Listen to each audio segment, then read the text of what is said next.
Welcome back to the DOOP presented by Subaru. As always, I'm Sage Hurley here with homegrown midfielder Jeremy Rafanello. Welcome on. Thank you for having me. I mean, I couldn't have chosen a better week to pick you to be on the podcast. You got your first full 90 minutes with the first team this weekend. Yeah, that was experience and a half, and it was a good, staple win, missing a lot of starters and having the guys step up and work hard the way they did, and including myself. So I think it was more, development for not only me but many other guys on that field as well. So like you said, quite a few starters missing. There was 8 first-team players, then 2 academy practice players, making for a total of 10 of your teammates away representing their national teams. That's more than any other Major League Soccer team had missing last weekend, with Orlando, I think, being second with 6. Let's take a peek behind the curtain. What is a week of training like with so many bodies away? Yeah, I mean, it's definitely difficult. I mean, Jim tells us all the time it's not easy, especially, stepping up in a stage like that. And, training was really good. We had some guys, fill in from the academy to come help out. And then a couple second-team players as well, too, that kept the standard and the level there as well. And I think, they prepared us really well. And they played a part in it as well, even though they weren't on the, roster on the game day. But overall, I think all the pieces fell into play leading up to the Portland game. And then, the main thing was coming away with points, and we were lucky enough to come away with 3. So I think it was, get our first win of the season in the MLS, season as well. So when did you find out that you would be starting? I found out earlier in the week. Found out earlier just to, mentally prepare myself and prepare for the opportunity that was going to be. I knew I was going to have to go 90 because there was, not a lot of bodies, off the bench as well too. But I think, leading up to it, coaches, prepared me the most they could and, had the role I was playing, not normally in my position, but having Ale in there as a veteran talking to me the whole entire game, me and him talking back and forth, it was awesome, seeing, especially playing with Ale, growing up watching him and then being able to play alongside him and get 3 points was even better. It was awesome. So it was your first full 90. Do you do anything different in preparation during training for your body to be prepared for going that long? No, I don't think there's a big difference in, the games that, I don't even get to play in. Sometimes, just the way games goes, as sub, you don't get in the game.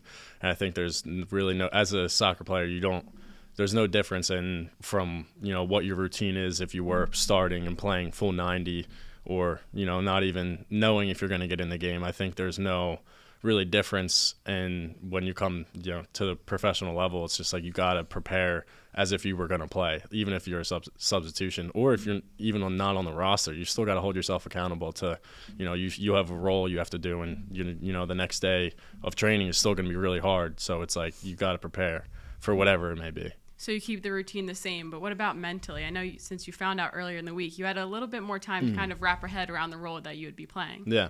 No, I think mentally, that's a good question because it's like it's definitely a shift because you as a sub, you're like you're preparing yourself to get into that game, but as a starter, especially first time playing full 90, it's more just like knowing and telling yourself that you belong and like you are fully ready for this moment that you've been preparing for your whole entire life.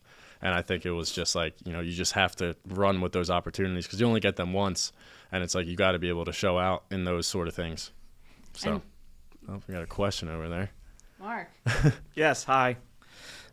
Question: when we're talking about kind of prepping, right, for the game, how did sleep go? Premium the night before? Sleep that's my number one priority. Sleep.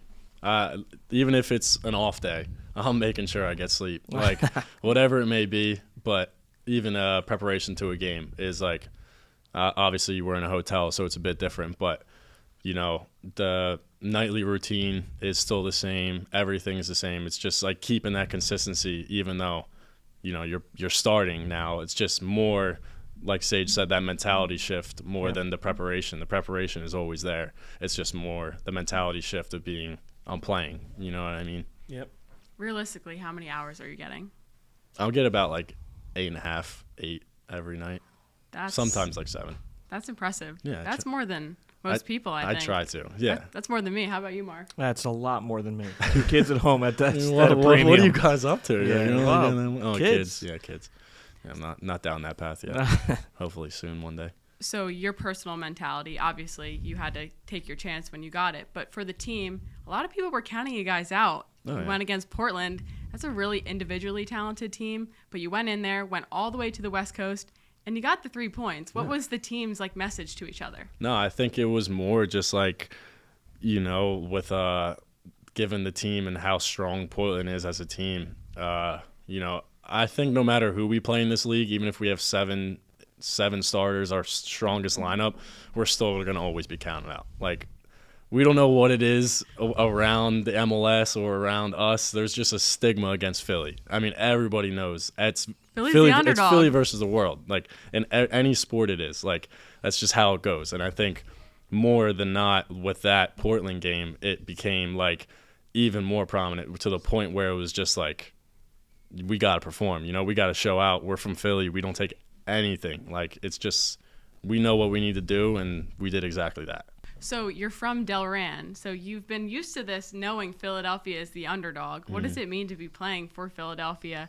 You're from nearby. Yeah, no, it's it's a dream come true. I mean, I was here for one of the first games when the stadium was built. Really? Yeah, my dad brought me to. I forget who it was, who we were playing at the time, but I just remember being here. I was 12, 13 years old, and it was just walking in the stadium, seeing everybody. I could still see the pictures in my head to this day, and it's just being able to fully come full circle and then see my younger self sort of smiling in that way. It's a big it's not a relief, it's more just very proud of myself sort of thing. And you got to take your little pieces and pat yourself on the back at certain points. But being from Delran's a huge soccer town. I mean, we had Peter Vermes, and then we had Carly Lloyd as well too. Such a small town. Everybody knows each other, and it's it's a nice town, but it's impressive how many people and athletes come from that town. I saw you post a photo with Peter Vermes after the Kansas City game when you got your first start and you played the first 45 minutes. You posted a picture with him. What's the connection outside of Delran? Did you guys know each other? No, I mean, we didn't know each other at all. Just Jersey Strong? It was more the fact that where I grew up in Delran was there's a soccer complex called Peter Vermes Soccer Complex. And if I were to go to that soccer complex, I can walk into my backyard by opening up my back gate, and then I just walk out to Peter Vermes Soccer Complex. So it's wow, it's complete access to the 2 soccer fields that are right there, and I grew up my whole entire life playing with my 2 older brothers on that field almost every single day. So you would walk out from your backyard? Yeah, I just open up my gate field? and I'm just right onto the soccer field. It's wow. My field, but my hometown house grew up right next to 2 soccer fields. Do your older brothers play soccer, or they used to, but they were the ones to drive me to be, the person and the soccer player I am today. It's I dedicate most of my whole career to both of them. They've supported me every single step of the way, still to this day.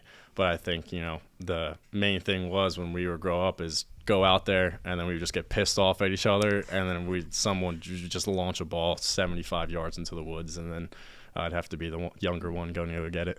Well, speaking of launching a ball 75 yards into the woods, you love to shoot from way outside the box. And for those who follow Union too, they are very familiar for what we like to call a Rafa Rocket. And you tried that a couple times against Portland. Yeah.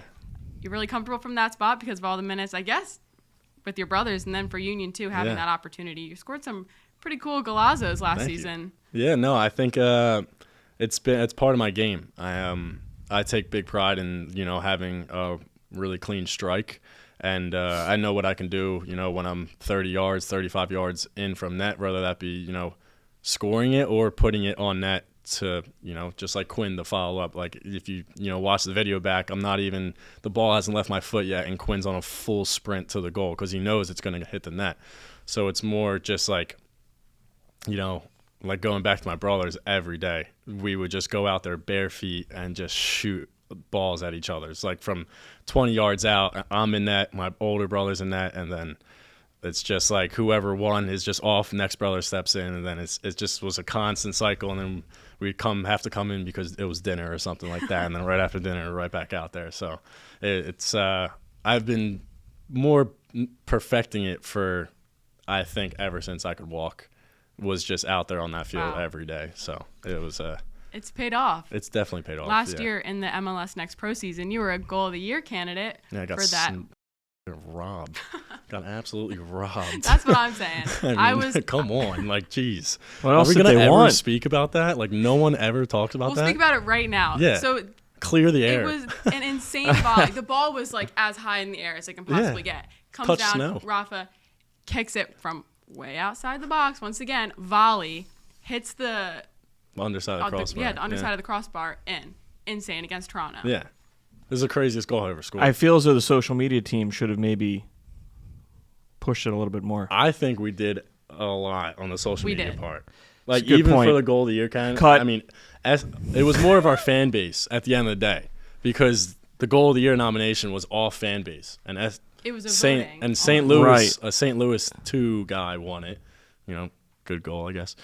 But their fan base just blew everybody out of the water. Fair point. I'm not gonna lie, the goal that won, there was a better goal scored a week before that. I mean, it's just it was definitely I So felt you would have robbed. taken a I lot of felt pride it in hurt. that. Oh yeah, I take a lot. I still to this day. I mean, that's gonna go to the grave with me. That's gonna hurt. That's gonna hurt. Chip on your shoulder that you need. That's gonna hurt. Like, you can't. How do you discount a 35-yard full volley? You can't. And a bike inside of the 2-yard box that he fell, and you bike it. Whatever. Truth. Whatever. Preach. Well, you scored another really good one, a free kick against Rexam. How was that? That one was. I don't know if I should clear the air here too about this Oh one. no, Oh, I don't know what's about to come. Yes, clear the air. I'm sorry for what he's about to say. I have no idea. No, I think it's time to realize that Mr. David Vasquez scored that goal. Are you serious? Yeah. If you watch the video back, we both agreed. He was like, "You can have that one," and I was like, "Listen, there's going to be a time where I'm going to tell I watched everybody." this 10 minutes ago before you walked in. No, I yeah. didn't If you even notice. zoom in, as soon as I hit the ball, David turned his back, and then it skimmed David's back, which caused it to go in and then throw Ben Foster off. It's a great team goal. You don't think it It's was just going like that we way drew it up. anyways? I mean, I do think it was still going to go in because it was hit with a lot of power. But props to David for getting a little touch on it. So we could have a chance to see this at a better angle, because welcome to Wrexham. The next season's coming out April 18th, and we're in the first episode, the game. Are we? Yeah, we're the very I first don't even episode. watch it, but yeah, I guess I'll watch it. Yeah. You're going to have to watch it this I'll time. watch like the cut of it. Yeah. Yeah. It's good. You didn't watch it leading up to the game? You weren't trying to like... Nah, I mean, not really. I think it's I mean, awesome. you saw how I many think it's people awesome came what they're out for doing. that game. Yeah, which is crazy, and they didn't even know Nate was a player of the Union. Oh. Are you talking about the photo? Yeah, half the fan, like Nate was there taking photos of everybody, and he had like 4 people ask him if he was an actual photographer with Rexam, stuff on, which is okay. It's just like, realize that that's Nate Harriel. Nate Harriel had a bucket hat and a photo bib on and a camera in front of his face. I'm sure we'll have like a little picture pop up. Right now. We posted a video on social media, but he was taking pictures of you during... Oh, he got some good flicks too. Some good flicks, He did for get some sure. good flicks. Yeah. That's awesome. Yeah. That's really I fun. definitely wanted to clear the air. Give it to David. Well, congratulations to David Vasquez for scoring that goal. You're welcome, against David. You're Wrexham. very welcome. This has been breaking news. This is wow. I don't even know what to say.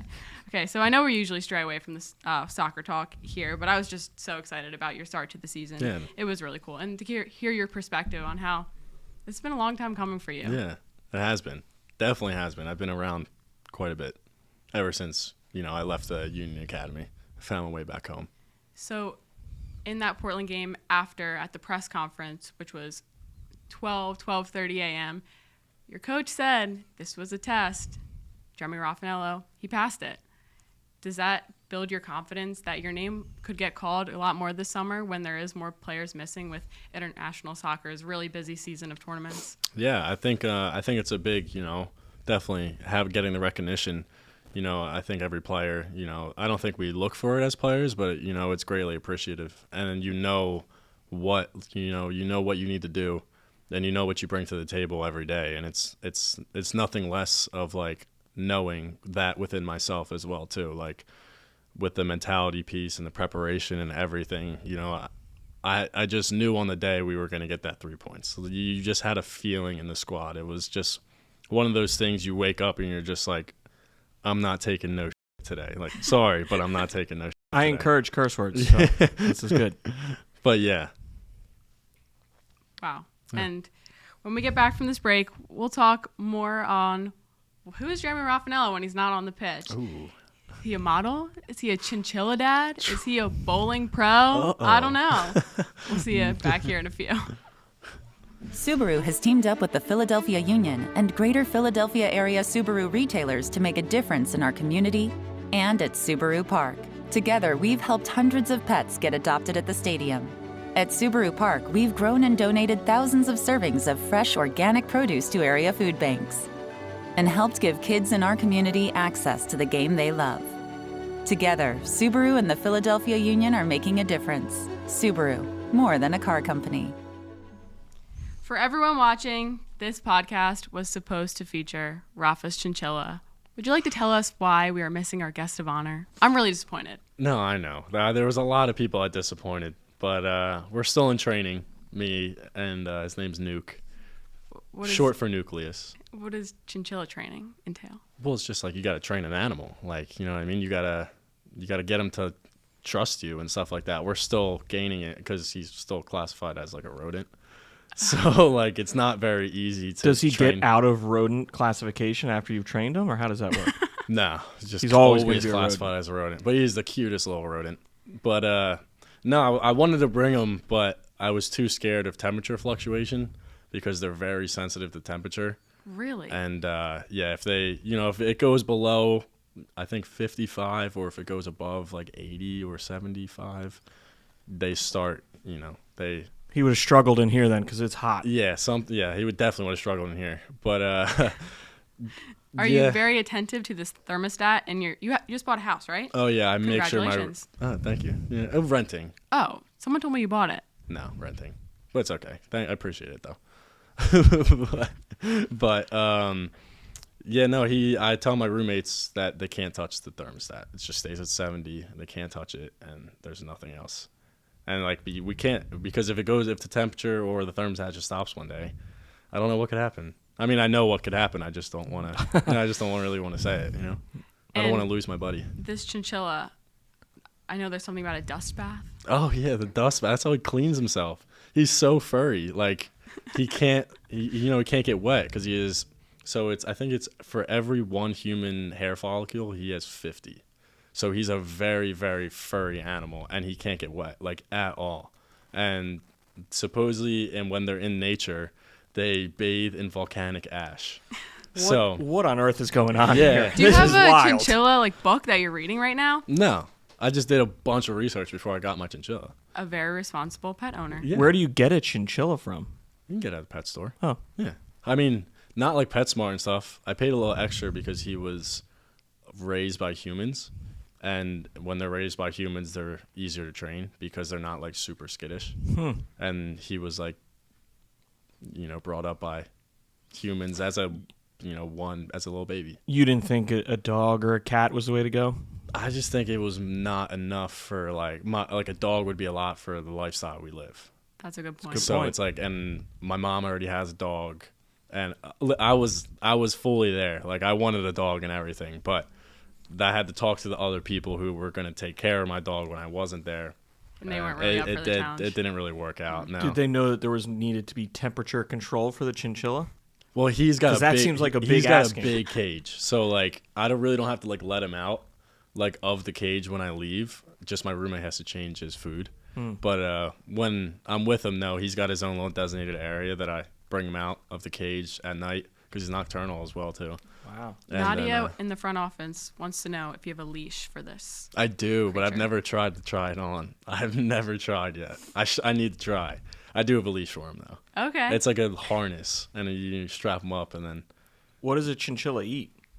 Cardboard. Yeah, actual cardboard? Yeah, he just eats cardboard. This isn't real. It has to be non-dyed cardboard. Dye. So that what sounds do they wild. eat in the wild when there's no cardboard? No, okay. Well, obviously he eats other things than cardboard. I gotta get to it, but he eats. He's got his actual chinchilla food, which is just like normal like pebble food, and then he also just has like little snacks here and there that I give him, like little treats, and then he's big on hay. Loves hay. So they find their own fun. Like I'm definitely in about I don't know, a couple months, maybe like 6 months. You're gonna see another chinchilla. I'm gonna get 2 chinchillas. Whoa, we're gonna have a chinchilla family. They're like they do so much better with another chinchilla, and like I have a big enough cage where I can house 2. I have to say, if you were like a household pet, you would be a chinchilla. Really? 100%. I don't even know where you're going with that, Sage. I gotta be honest. Honestly, 100%. Honestly, yeah. I think I would say that even if you like, didn't have a chinchilla. Yeah. No, now that you say that, it makes a lot of sense. My girlfriend would say the same thing too. Really? Yeah, she would. You're a chinchilla? Yeah. It's just like a mind my own business, and I eat when I want. And you need to be climate controlled. Yeah, climate control is huge. But no, he's a great pet to have because it's they're low maintenance and they're also low maintenance. You just gave me a temperature range that he needs to be kept at but all like times. as a dog, you gotta clean up after him. You gotta feed. Like there's a lot of things that go. You gotta like you don't make need sure to bathe him. Yeah, you don't really need someone point. to watch him.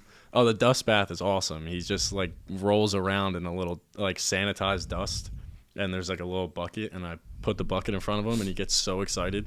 He'll like jump up in the air, and then he'll hop inside of the bucket, and then he'll just do like 4 360 spins in the matter of like 2 seconds. So what you're saying is, if we to this thing that's not here right now. If you do another episode, we bring the chinchilla back. I'll bring the chinchilla in the summer, like when it's and towards the end of spring. You got to circle the 70-degree day. Yeah, exactly. I gotta circle that day, but I for sure he will be featured one day.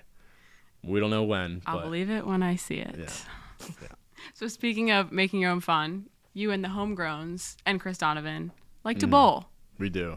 We did. We just added another one, Nick Periano. He's in the bowling squad now. Oh, which is huge. How did he get the invite? Homegrown. Oh, all homegrowns get the invite. Homegrowns get to bowl. Homegrowns get to bowl, no matter who it is. BC got it. Matt Real doesn't like bowling at all. Never has gone with us once. But people who don't like bowling aren't good at bowling. Yeah, but at the same time, there's still people that like bowling and aren't good at bowling. Yeah. Yeah. You know what I mean? Like, are you good at bowling? I prefer not to answer that question. But you like bowling. Depends. I like bowling. Exactly. Depends if bumpers are used. That makes a big difference. I'm still trying to decide what's the right weight for me right now. Okay. That's a big decision. I think I need to ask the experts. All right, who's the best bowler? Me. Hands down me. I've been doing it for so long. I've been doing it for like a year and a half now. Like almost like 2 years. I brought all the homegrowns to pin setters. So you're the I'm the grandfather of bringing people to pin setters. Do you spin it or do you go granny style? No, I spin it. Oh wow. Yeah. Do you do like the tuck the foot behind the other foot? I have a whole form. Like, did you ever see have a glove? Me and Quinn celebration? When I forget, it was in a second team. I forget who we played, but we won like 4-2, I think. And me and Quinn did a bowling celebration afterwards. Wow. Yeah, it was our Quinn any good? Our form was Quinn's great. Who's the worst? Who's the worst? I mean, I just have to say Periano because he's getting into it. Oh, he's new. He's a new guy. But like, give him some time. Yeah, you just gotta give him some time. Worst one, I don't know. Dono hasn't been coming much, and he's too busy Mr. playing McGlynn trivia. He's getting there. McGlynn's getting there. He's actually improving every time we go. Wow. Yeah. I do have to give it to him. He's a big improver. That's a great characteristic to have. Yeah. So how often are you guys going bowling as a collective? You try to go once a week. Really? Yeah. That's a lot. Like it with is. your schedule too. Yeah, that's a lot. We try to go at least once a week. We get really mad at each other when we all of our schedules, like someone's got to do something. That one person will get the silent treatment for like 10 minutes, 10, 15 minutes up at training. And 10 minutes is a lot for homegrowns. Yeah, it is. It is quite a bit because we're always next to each other. So I have to ask, last season you were traveling with the first team and playing with the second team. That schedule was even busier last year. Crazy. What was that like for you, and how did you fit in bowling? Just found a way.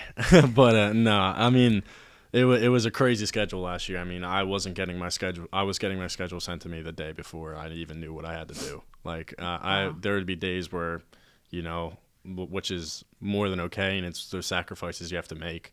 It's just, you don't even know. It's a Sunday, morning, and you don't even know if you're with the first team or second team, following Monday. And then there's a game on, Wednesday with the first team, and then there's a second team game on Friday. You're like, well, am I in the squad or am I not in the squad? And then you end up training every single week and every single day. And then, Thursday comes and you're just like, hey, you need to be in the reserves training in first team, and you need to those trainings are hard. Like they try to replicate like game numbers, and then that's a Thursday, and then usually a match day -1 is very light. But me and Dono or Quinn last year, we would have to do those reserve training sessions. They're not easy, and then we'd go and play on that Friday with the second team game. How was that on your body? Hurt a lot, but you gotta just take you gotta do things outside of it. Whether that be just like stretching on your own or foam rolling or whatever it is, yoga in some instance. Sometimes just follow a video on YouTube, sort of things for what you need as a player. But it's upon, and those things you could either complain or you do something about it. And, I feel like a lot of the homegrowns here have it kind of right, because we know what it takes in order to, get to, where I am now, where Quinn is now, where, Jack is now. Everybody was all in those like shoes as a second team player. It's not an easy life. I mean, it's a hard mentality as well too. It fluctuates all the time, but like I said, when I go back to the thing of like keeping it consistent, that consistency helps you keep that mindset of the positive outlook on almost everything, when you might not think it's a positive, but you just got to make the most of it. There are a couple guys this season that are in that same spot. Have you talked to them at all and kind of encouraged them? Oh yeah, you have to. You got to back each other, because there's a couple guys now in that spot, and it's not easy. I mean, because you would come in, you just get signed. You're through the roof when you just get signed, and then obviously you got to go play some games with the second team. You're training with first team every day, but then you go out of nowhere, you're traveling with the second team. It's like it's hard, but at the same time, it's like it's kind of what you got to do. Like you got to prove. Not only to yourself, but to the coaches, to your teammates, everything. And, having other people in those shoes, years prior is like, it's like our responsibility, my responsibility, to talk to those people and be like, listen, this is just how I hate to say it, but it's just how it is. It's not like anyone's going to come in here as a homegrown and walk onto the field, or even get sub minutes. It's been a constant theme that's not how it is, and it's just earned, not given. It's earned, yeah. And some things I feel like are given, but there's some things that just aren't given as well too, and that's in that instance that. So that's a pretty crazy schedule. What do you do to wind down when you leave the complex, get home? Hang out with Nuke. No, but you just gotta find time to relax on yourself. Especially you see so many people a day, and it's like you got to take time for yourself. You got to work on your mental game. I've always stuck by this one. I would say it's a saying, but I've always stuck by it. Even the day I turned professional, it was like soccer is 20% skill and 80% mental, and it's like you could have all the skill in the world, but if you have the worst attitude, you're not going anywhere. And it's just you could have 20% skill and then fully that 80% mental, and then you're starting week in and week out because the team needs you to do a certain job, and you do that job perfect because you're mentally cleared and you know what you need to do. So I think soccer is really difficult in that aspect, and I think that's almost every professional sport. It's just the mental part is the biggest part of soccer. It's just so hard. It's very hard. Wow. And even among all of that craziness, all of the changes that you've had to face in the last couple of years, you still have some time to do some different ventures. Yeah. Like modeling. Yeah, that was fun. I did it for a little bit. I did it in Colombia on my off season, the year we went to the MLS Cup. And I did it with my girlfriend, and it was a lot of fun. I mean, it was just like, it's a different world that I wasn't used to, Like my whole life has been soccer, like nonstop. And then, you know, sort of something like that comes into play, and it's just like, yeah, let's try it out, you know, sort of thing. And modeling's not easy either. I mean, there's a lot of things that go into modeling that most people would be like, you just stand in front of a camera, and it's just like, no, it's like so much more than that. It's like the pressure of, there's like, I mean, my instance was, you know, I was more of an exception because I play soccer professionally, but if you're actually like, you know, fully a model, like you got to make weights, you got to make certain like hip sizes, you got to make certain like, got to be certain height requirement, you got to be certain, like so many things go into it. And if like someone doesn't like the way you're posing or someone doesn't like the way you're shooting, they'll just be like, you're gone. Like it's a very, like it's almost like a professional industry. It's a very cutthroat industry. Do you think all of the eyes on you in soccer kind of helped you when you took that experience on, just kind of like the pressure in both ways? I think, I did a lot because I also knew, it also wasn't a big pressure getting in front of those cameras because I'm like, I don't do this for a living, like, you know, and those people who hired me for the job I had over there was, they knew what I was, they knew who I was, and they knew I was a professional soccer player. So, you know, I think they more wanted me for the name more than anything else, but it was still an amazing experience. It was cool. It's seeing like every single time a camera flashes in your face 80 times in the matter of 5 minutes, you're doing 80 different poses. So it's like you can't do the same pose. Like, or it'll be like, you've done that pose already. And the photographer wants to get out there as quick as, like, in and out as quick as he can, and it's up to the model's job to make it fast or not.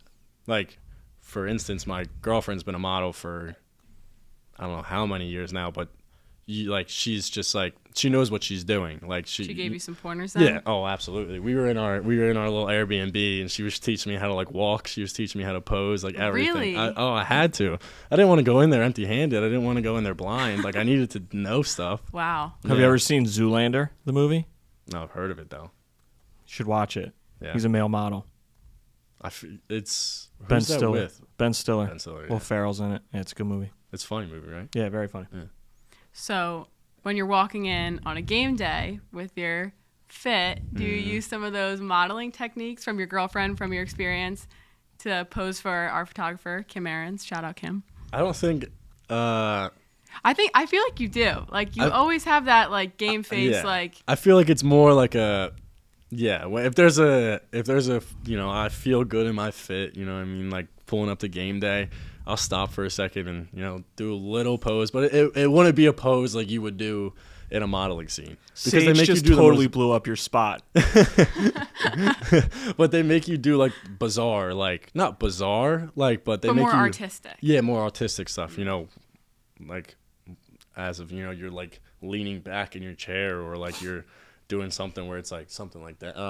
It could be any range of anything. It just depends on what the photographer and what's the brand wants. It's just it's more like what they're going for in that sort of shot in that clothing line of that season. So you're into fashion. I can tell from your game day fits. You'd put them together. What is that like for you, planning out what you're going to wear? Yeah, I mean, I think I've always loved it. Even like just like seeing, you know, NBA players pull up in their fits and stuff like that, and being able, like when I got signed, I was like, oh, this is gonna be cool. Like I was like, I get to like dress up a little bit, you know. I mean, Jason Kelsey always says like, I don't play dress up, you know. I think it's like, yeah, that's funny, but I think at the same time, there's some guys that really like love it, and you know, they love being able to put on a nice fit, you know, feel good for the game, you know, look good, feel good sort of thing. I was about to say that. Yeah, look good, feel good, play good. So there's truth to that. Oh, absolutely. You know, that's everything. You know, if I pull it up in sweatpants and sweatshirt, I feel like I'm just like walking around. I really want to do much. You know, I feel like just super chill. And it's like if I pull up in, you know, a planned, organized fit that I really liked, it's like, you know, I feel good. You know, I feel like my true self, you know, like, and it's go time sort of thing, you know, like I know when I put those sort of outfits on, it's like, it's go time. Like it's I got stuff to do. And it's not just the outfit, it's the hair too. The hair. Which brings us to our questions from Mark the Mailman. Mm-hmm. Well, you led me into that one there. I did. Yeah, that was well we're done. starting I like off with Mr. Sullivan's tweet. No, we didn't get one. I No, don't know what not you're yet. talking Okay. about. We got a lot of love. A lot. A lot. So we got a few questions mostly from Twitter this time. We'll start off easy. All right, this one's from my guy Jared Nisley. Shout out to the Sons of Ben and Capo. Shout out. What player would you say you model your game after? When I grew up, I loved watching Wayne Rooney. But I'm a big United fan. Oh, jeez. I know, it hurts right now. It's but, getting even worse. Big, like, Wayne Rooney fan growing up, always loved the way he played. Like, always try to model my shot off of his because... Like that commercial they run every 3 seconds every 3 during seconds, Premier League yeah, when you games. watch a Premier League, Yeah. it's every 3 seconds. It's a great goal. It's a good goal. Fantastic goal. Yeah. But I would say nowadays, more the player I look at when I just watch Premier League as, day to week in, week out sort of thing, it's Kevin De Bruyne. I think he's just like... He's a good guy to model your game after. It's a phenomenal, he's a phenomenal player. You feel okay saying that as a United fan? Oh, yeah, more. Okay. Game recognized game. Like, you It's just fair. got to. Like, that guy's brilliant. Like, He's a good player. they pay, ridiculous amount of money for him, so... Yeah. From Chris Fay, what advice can you offer young players hoping to play professionally one day? Yeah, that's a great question. I think, like I said earlier, with the mentality piece, it's the consistency of anything else, of what you do and how you carry yourself on and off the field. If you're a good player and then you're not a great guy, no one's going to want you, sort of thing. But I would also say for the young generation growing up, just do the work that no one sees. Like, you really don't need to show your whole Snapchat or your Instagram story that you're working hard off the field. Like, it's just cool sort of thing. There's really no need to do it, but because you don't, those sort of things, when I see those sort of things, it's a tell that you don't do that every day. You do that once a month, and then you do it the one time, and you're like, yeah, I just want to show people I'm doing work outside of it. So with that kind of playing off of that, I know before you came in here, you were doing a little extra work on the field, right? Yeah, How does that work, and who was out there with you? Yeah, we had every Wednesday we try to do a little double session with Frank and Richter on the assistant coaches, and then they take us through a little technical and finishing session. And at first we started it last year, and at first we were like, damn, we got to stay, another thing. And now it's yeah, dude, I'll stay. It's fun, we enjoy each other's company a lot. And it's been, I think that sort of second session has helped a lot. And I don't think we can feel it or see it, but it's just reps after reps. That's all, that's all anything is, whether that's soccer or Bowling, anything. It's just reps after reps. When I started bowling, I averaged a 110. Now I average a 160. Oh, so there we go. How you know about what that? I mean? So it's Modeling, PBA tour, all of this stuff you got it lined up. Yeah. But no, for the definitely younger generation, is just do the work when no one's watching. It's the biggest thing. You don't need someone to go tell you that you got to go, work on your finishing or work on your left foot or whatever it may be. You don't need, what you need as a player. And if you don't want to do it, then the life isn't for you. Yep. Just figure something else out. Don't tell everybody that you want to be a professional soccer player and then do nothing about it. Yep. It's very, black and white and that sort of thing. It's if you want it, you want it. If not, then don't act like you want it, Absolutely. All right, so this one's from, we had him, they asked a question last time. They came back again from the Chester Union. Do you have a favorite book? If not, what's your favorite movie? So you could go either way with it. Yeah. Taking Care of a Chinchilla 101. That's his favorite book, everybody. That's a good one. Yeah, that's a good one. But I don't know about a favorite book, but favorite movie? I don't watch TV shows or movies. I'm not really Ever. I'm a big just YouTube watcher. I'm a doom scroll YouTube watcher. Just right. YouTube video after YouTube video sort of guy. Right. Or sleep. or hang out with my chinchilla. 8 to 9 hours a day. But no, movie-wise, I think if I actually had to choose one, it would probably just be, like a typical classic movie, like I don't know, like a Rocky movie or something like that. Because you're a Philly guy, exactly. so that fits. Yeah, it fits. Okay. So this kind of goes off that from No Cap Craft. No Cap Craft on Twitter. The If names they did a today. biopic about your life, what actor is playing Jeremy Rafanello? Or is it just some random YouTube guy? It's gonna be some random YouTube guy. But No, I want to know. I want to know who would play me. Yeah, no, I have no clue because I don't know much actors either. Sage? so I fielded this question to some people earlier today when I saw that tweet. I got Timothée Chalamet, I was gonna say him, but I didn't really. I should know who what that he is, does. right? and then Lil Dicky. Oh, that's a good one. That's a good one. That's That's a what good one. I'm all for that. Yeah, I And like then that one. Yourself. I feel like you could play yourself. And Yeah, Lil but that's Dicky's not the point, local. isn't it? Yeah, but I feel like you could do it. Some people I couldn't could- get up and I play could their. 100% play myself. Yeah, some people couldn't go play 100%. themselves. Yeah, I feel like you could. I could 100%. But I'm still voting for Lil Dicky. Yeah, I would go Lil I'm Dicky too. I'm gonna vote for Lil Dicky too. Awesome. That's a good one. I'm glad we're all on Yeah. the same page about Yeah, that. I'm really happy. That with really that, worked actually. out. Good stuff there, guys. Yeah, well done. All right, and the last one I had, it was from your guy, Quinn Sullivan. How often do you get your perm redone? Such a crazy. I wasn't question. gonna ask you. Know, it, it's you such know, a crazy but- question because you look back on my Instagram from 2015, 2016, and I still had curly hair. But as soon as I hit puberty, that's when I started getting curly hair. But if anyone ever sees Miss Rafanello in the crowd and during the game, she's the little 5'1", 5'2" lady that has the most curliest hair ever, and is just So it's handed down. yeah. Oh, absolutely. Yeah. My mom has the curliest hair you'll ever see in your life. Did she teach you how to take care of it? Oh yeah, she gives me the products. We go back and forth between products. She'll be like, she'll send me, be like, I found this one the other day, and then like a month later, I'll be like, I found this one. This one was pretty good.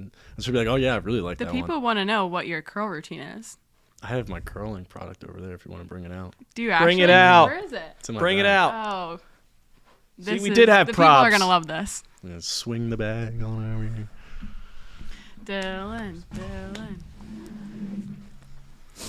Wow, I'm excited to see. You should How lo- make those videos like on TikTok where they like scrunch it and do the whole thing. You could have your own YouTube.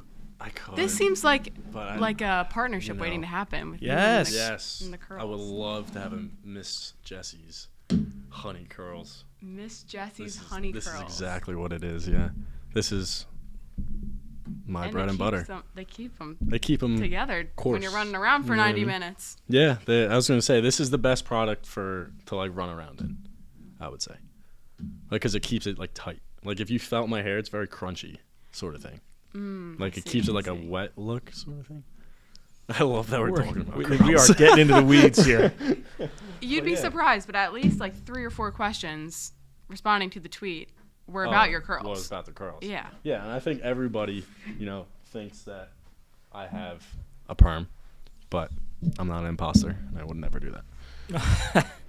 No, that's just all not. natural. That's not in the rule books. Well, you wouldn't have time either. Modeling, Everything. bowling, chinchilla, Yep. no time. None. But no, it was actually pretty funny when I was about like 15, 16 when I started getting curly hair. Like I hated it. Like I hated it more than everything. Really? Like I despised it. Like I don't know why. I just wanted to like fight it. I would blow dry my hair straight every day before I would go to school. Have you ever like gotten out the straightener? I gotten out the straightener when I was younger. Yeah, I was fully like just like hating my curls, like hating them. And then one day my mom was like, "Do you want to go do like the keratin treatment of like getting it straight?" And I was like, "Yes." And then so I got the keratin treatment. Later that day, washed my hair. My hair was the curliest it's ever been from that day on, and it's never has gone back. So it's like from that day on, as it's just been the You had to own it at curliest. that point. Yeah, Had and to I was own just like, all right, I'm just owning it. Like, showed up to school, nervous as can be because I was like, oh my god, like my hair's not straight like it normally is, like pushed straight. I mean, it looked terrible though. It looked like someone just put a helmet on my head, and that was it. What did the people say? Anything? Not really. No, everyone was like, "That's your normal hair," and I was like, "Yeah," and they were like, "I like it," and I'm like, "Oh, okay. The people love it. Yeah, I mean, most of the time, you're usually stress yourself out about stupid things. 'Cause kids can be harsh. Yeah. They could have given it to you. Oh, yeah, they really could have. So that's a Glad message they didn't. for Yeah. anyone who's fighting their natural curls. Don't. Just embrace it. Just don't. I mean, I feel like kids nowadays definitely don't fight their curls. Like, I feel like a lot of younger kids nowadays love that, like, super long look where you can't Especially even the see soccer those eyes. boys. I feel Yeah. like they have Yes. like the puff right in front There's of their about head and you can't there's see their about eyes. 15 of them on the second team that all have the same haircut. Walk into the Philadelphia Union Academy, the YSC school. And you'll just see probably 15 kids with straight hair in the front, little floof that's like kicks up here. Is that the technical term? A floof? Yeah, I mean, it's like a floof. You know what I mean? Yeah. It's like just like a little curl up, and then it's just like covers their eyes where you can't even see their eyes, and you're like, can you see me? And if it's not curly, it's blonde. Yeah, it's blonde. But nah, like the Frankie and Kevin, like that, they pull that off. It looks good. It does look It good. does. I'll give it to them. Yeah, it looks good. Except looks really sometimes you can't really tell them apart from like. No, I mean, run around. Frankie looks like Kevin's older brother. I can't believe we're talking like- about this 2 weeks in a row on the podcast. What, Is their Kevin? hair? No, Oh, we the talked hair? about their hair last time too. Oh yeah. Well, Oh, I so mean, you it's didn't very- tune into the podcast. Thanks for watching and supporting. We appreciate it. All right. You know what? That being said, we'll see you next time on the DOOP presented by Subaru. I'm Sage Hurley, Jeremy Rafanello. Try that again. I'm Sage Hurley, Jeremy Rafanello, Mark the Mailman. We'll see you next time.